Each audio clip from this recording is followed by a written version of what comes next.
Hey guys, what's up? Welcome back to the channel. It's Cynicalex, and today I want to talk about the revamped Shield Lab, both the item shop and the warp device and the warp missions that you can send your characters on, because there's quite a bit of confusion. There's quite a bit of happy and not so happy players on both sides, so I wanted to do my best to explain things, give my perspective, and give you some tips on what you can do to maximize your kind of accrual of good items from the Shield Lab. The other thing we want to talk about is the purple coins at the top right next to my crystals there, the dimension coins that you get from doing the warp missions and what you can use them for. So the first thing and the most controversial thing out of this update from the Shield Lab is the item shop. It's both good and bad for a couple of different reasons. Now, in terms of items that you can get from the normal shop, I think the number of items you can get, as well as the quality of item, starting from just biometrics all the way to some pretty good items down the list, does improve with your item shop level. I can't confirm that just yet, but I do have my item shop at level 15, so if you have yours at a lower level and you don't see all of these items that I'm scrolling through, let me know. And we'll figure it out, but I'm pretty sure. And the same is true, and I know this one for sure, for the mission shop. The mission shop will not show all of these items until you have the item shop at level 15. So it kind of goes from top to bottom. So you're only going to see the CTPs, the premium cards, and the Titan record for different classes when you have a level 15 shop. Before that, you might only see up to the Uru or up to the regular cards and things like that. So that is how you unlock the potential to get any one of those items, by leveling up the item shop. Now, do I recommend leveling up the item shop? Well, it depends. Do you want the items that I just showed you? The premium cards, the CTPs, the ultimates bios, so on and so forth. In addition, you can get most of those items, minus the premium cards and the CTPs. You can get most of the rest of the items as either crystal or gold purchases in this part of the normal shop. So for example, this Shield 12 card, I purchased it because it's one of the semi-premium cards that's quite rare, and I used it to complete a comic collection, which I was extremely happy to do because I was actually considering spending crystals in the form of 675 per attempt of 10 to actually pull that final card to finish my energy attack set, which is what I needed this card for. So that is one of the reasons, and that is one of the areas in which this updated item shop is actually much better. It's given us access to more items than ever before, items that we could never have gotten normally for either gold or crystals.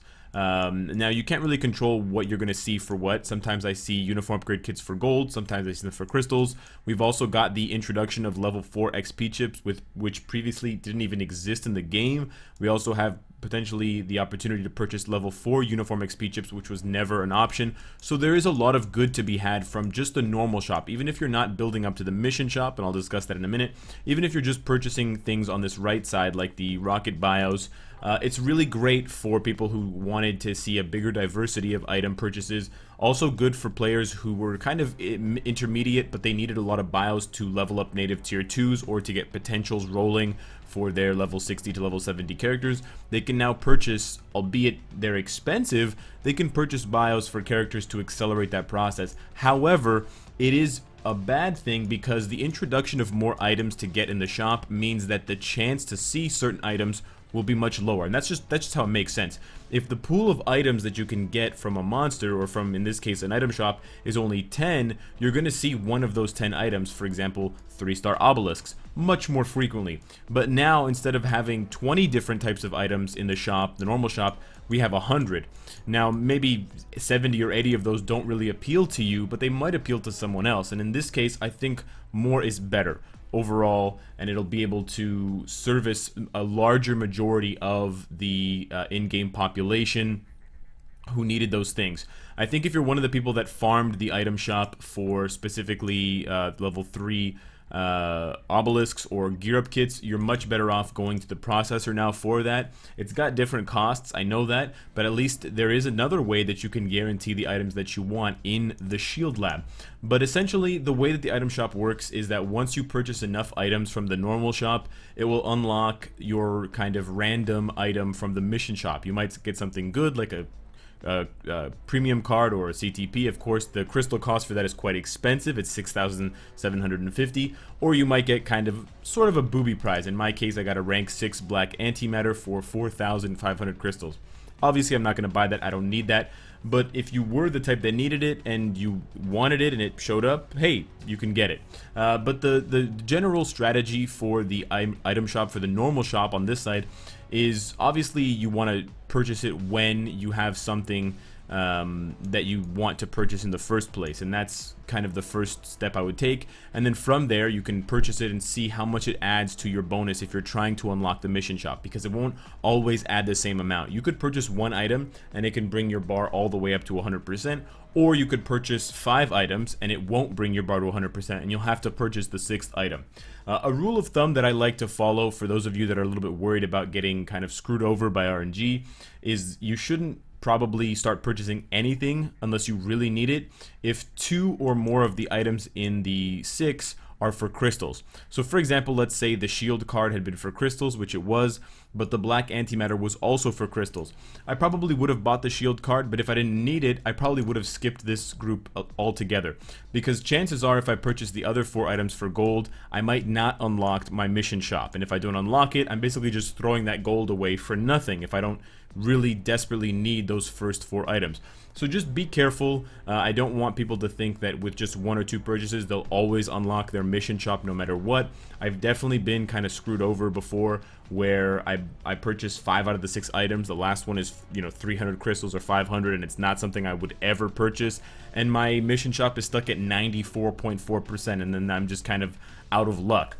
When that happens, or when you're out of luck, that's when you start to bring in the dimension tokens. And I've had quite a few people ask me these questions now. Cynicalex, what do I do with these dimension tokens? I've built up so many of these tokens. They're these ones right here, and they're only used at the new item shop for now. Now, of course, in the future, Netmarble could bring in another way for us to use these dimension tokens to purchase something else, but right now you only use them to refresh the item shop list.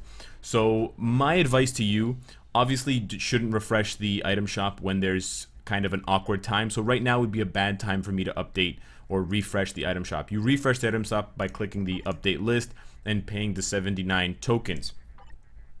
Now the tokens will equate to a certain amount of gold, you'll see in a couple of minutes here, but essentially my strategy or my advice to you would be to check the item shop when it's just refreshed, when it just rolled over to a new set. Purchase the items that you want. If the mission shop item doesn't appear, or if it appears and it's not something that you want from this list, at that point, when there's like 5 hours and 58 minutes left until the next update, that would be the best time to refresh it, so that you spend the least amount of time waiting for another refresh. If you refresh somewhere in the middle, you've wasted those hours at the beginning of the refresh on basically nothing. So that would be my advice to you. As far as actually collecting and building up your kind of cache of dimension tokens, I don't really recommend it unless you really want something specific from the mission shop, like a specific premium card or a specific CTP, and you have the crystals already saved up. Honestly, it really doesn't pay to refresh the shop. I've probably refreshed the shop about 8 or 10 times, and I've never really seen much, like I haven't seen many good things, and I just don't feel, every time I do it, I feel like it's less and less valuable. And the reason for that is because I'm spending enormous amounts of gold to get the dimension tokens to refresh the item shop. So the item shop and the warp device missions have basically become a huge gold sink. But I want to give you at least a few tips for how you can maximize your number of tokens while minimizing the amount of gold that you spend. So here it shows you what you want to do, and you basically want to send out the recommended heroes, which they highlight at the top for you on the mission. The success rate of the mission is hidden by my camera, but it's over here in red, and it will go up by a certain percentage for every character that you add. Keep in mind that tier 2 characters add more than tier 1 characters. So for example, Lincoln only adds 29%, but Kate Bishop, she also adds 29%. Anyways, the some tier 2 characters, like I believe native tier 2 characters, will add higher amounts, possibly not, but level 70 characters will add more, and tier 3s will also add more, being 34% instead of 29. It also varies in the percentage for different missions, so that's another thing we'll get into. But the basic thing that you need to note is that you want to use the recommended characters. This is also a good place to get character XP. It gives XP in the hundreds of thousands, which is very, very good. So you can also use this to level up characters to 60 if you're not quite there yet. But I don't think that character XP has ever been, or hasn't been for the past year, a difficult thing to get, with all of the energy you get from missions and all of the level 5 XP chips that we get from daily missions and from kind of login admin gifts. But what I recommend for you, kind of an advanced tip for this, is to set out characters and click until you hit 100% success rate. Not until you hit all 5, just until you hit 100%. So from here, although my camera is blocking it, I can tell you that it's 100% success rate. It gives you 45 tokens in yellow there, and this costs me 84,000 gold. Now, 45 tokens, 84,000 gold. That's fine. Just keep those numbers in mind. That's for my green mission, my frozen planet mission. It was 45 and 84,000. I'm just gonna go over to the next mission here, vulnerable battleship, and I'm gonna do the same thing again. I'm gonna populate the list until I hit 100%. I hit 100% with these 4 different characters, and now I'm getting 48 tokens for 80,000 gold.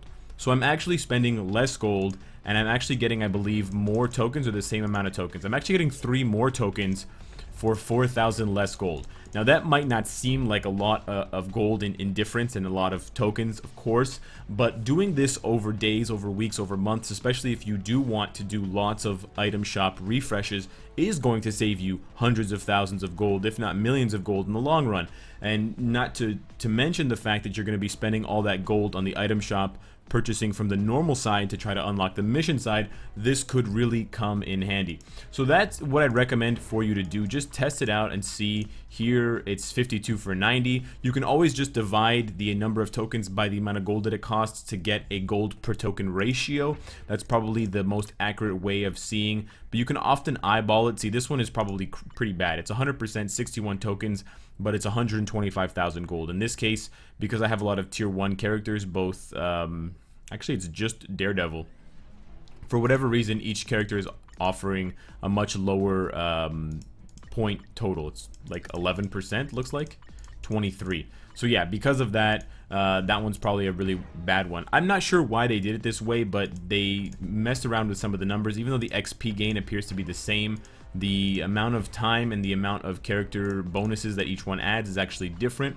So in this case, it's 65 tokens for 137. So you can see the numbers kind of, you know, go up and go down. So I would just test it out, find the best kind of bang for your buck, or the best ratio, and then only do those. And once you do those, after 6 hours, they'll give you the tokens, it'll refresh, and then you can do it all over again and see. So hopefully these tips for the item shop and for the warp device have helped you out. Of course, leveling up the warp device does give you access to more of the rare missions in terms of the percentage chance to get kind of covert missions. Covert just means that it's better than gray in terms of the color. Obviously, green being rare, blue being advanced, or the other way around, and so on up to legendary and mythic. I haven't seen any legendary or mythic. I've seen one heroic, but honestly, I don't notice much of a shift in the amount of tokens that you get. I didn't get like 200 tokens from the heroic mission, so I wouldn't worry about leveling up the warp device at all. Level 10 is fine. I would say I wouldn't probably go further than that, because it is quite expensive, and you can use that dust, that pink dust, on more valuable things in the shop. So let me know what you think of the updated Shield Lab. I know a lot of you have mixed feelings about the item shop, so try to consider what I mentioned about more items and serving a larger portion of the player base, and then let me know what you think Netmarble could do to make this better for everyone. Personally, I don't have any changes that I think need to happen to the item shop, but if I were going to change anything in the item shop, I would probably just make it, instead of 6 items, I would make it 9. Now that would make it easier to unlock the mission shop, but I think that's fine because we're still spending 1 to 2 million gold per item shop kind of purchase to unlock the mission shop. So I think that much of a cost, of an entry cost, just to see what's behind the door randomly, is good enough. But let me know what you guys think. Subscribe if you enjoy the content and you want to support me. Hit the bell if you don't want to miss any of my content. And of course, if you like what you see, I hope to see you again tomorrow. Take care.